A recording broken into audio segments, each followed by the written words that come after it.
hindi ako naniniwala ng tao. Than words.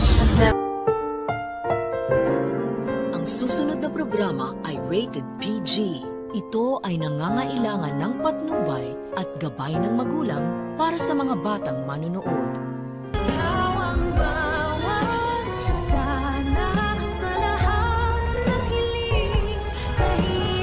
Lotus, sigurado po kung miss ka na rin po na anak mo.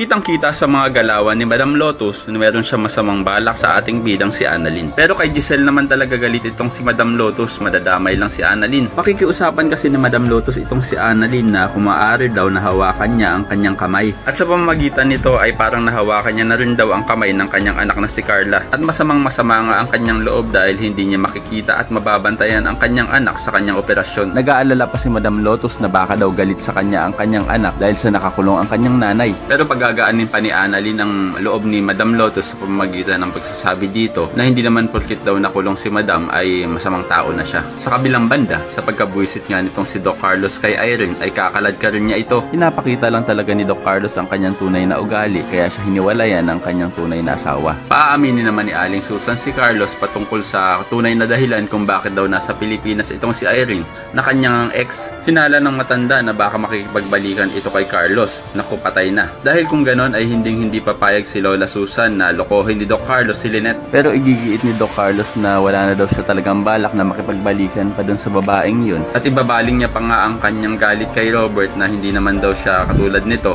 na nang bababae pa kahit may asawa na. Sige lang Doc Carlos, dagdagan mo pa ang iyong kasinungalingan at pagpatong-patungin mo pa hanggang sa tuluyan ka nitong matabunan pagdating ng araw. Samantala, mauunawaan naman ni Moira na hindi pa rin siya pinapatawad ni Lynette. Pero magbabago ang lahat dahil ililigtas ni Moira si Lynette sa tiyak na kapahamakan. Kaya naman para hindi ka mahuli sa mga kaganapan ng abot kamay ay pakilike ang video na ito and don't forget to subscribe. Thanks for watching and see you next time. Bye-bye!